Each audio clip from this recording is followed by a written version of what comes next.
d'ouverture de votre entreprise Clastor. Oui. Dites-nous en quoi consiste Clastor, quelle est votre clientèle, parlez-nous de votre bébé.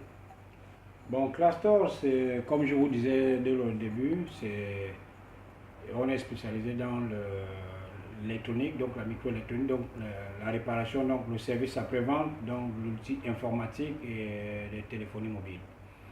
Et nous sommes en fait beaucoup plus basés sur la réparation, comme je disais, donc les téléphones,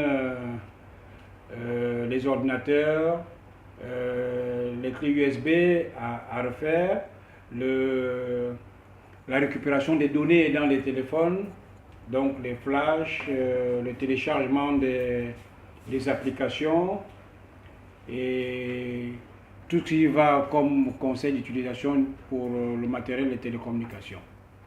Maintenant, d'autre part, vous avez aussi le volet vente. Dans la vente, où on apprend aussi à vendre, parce qu'on vend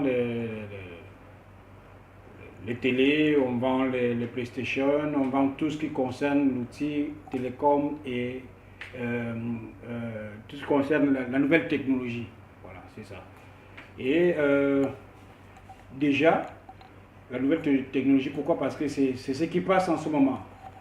Vous allez dans tous les pays du monde, c'est la nouvelle technologie. Donc, nous aussi au Gabon, nous sommes lancés dans ça. Et Clastor m'a fait du bien parce que il fallait que j'y m'y mette franchement. Parce que j'avais beaucoup traîné. Et quand je me suis mis dans Clastor, j'ai mis toute mon énergie. Je me suis dit, bon voilà, c'est ça mon bébé, je dois y arriver.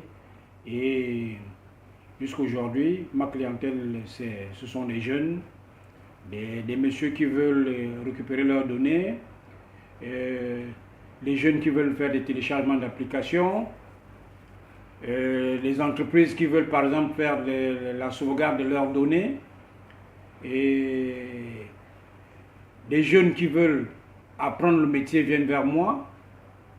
Je les prends pendant un temps pour les montrer la voie et leur donner des conseils dans tout ce que se fait dans ce métier-là. Donc c'est un peu ça, Clastor, à l'écoute de tout et de tous, et encore plus proche de toutes les gammes et de tous les niveaux de la clientèle. Lorsqu'on écoute votre parcours professionnel, on se rend compte qu'il y a eu deux phases. Il y a un moment où vous êtes en plein dans le parcours professionnel, donc en tant qu'employé, et après il y a une saison où vous vous lancez, vous voulez démarrer, mais ça ne marche pas. Et finalement vous reculez pour mieux sauter. Ça montre déjà une certaine persévérance, une certaine ténacité. Alors, nous allons directement vous poser la question. Quelles sont les difficultés auxquelles vous avez été exposé en tant qu'entrepreneur? Ouais, bon, merci. Les difficultés qui m'ont, en fait, auxquelles j'ai été exposé et confronté, c'était d'abord, en premier lieu, les finances et puis l'orientation. Parce que vous voulez faire quelque chose, si vous n'êtes pas sûr de ce que vous voulez faire, vous ne pouvez rien. Même si vous avez tous les moyens possibles, que vous n'avez pas une vision, vous ne pouvez rien. Il fallait que je revoie ma vision, que je révise ce que je veux exactement faire et savoir où je veux aller et me donner les moyens d'arriver là où je veux. Et c'était ça.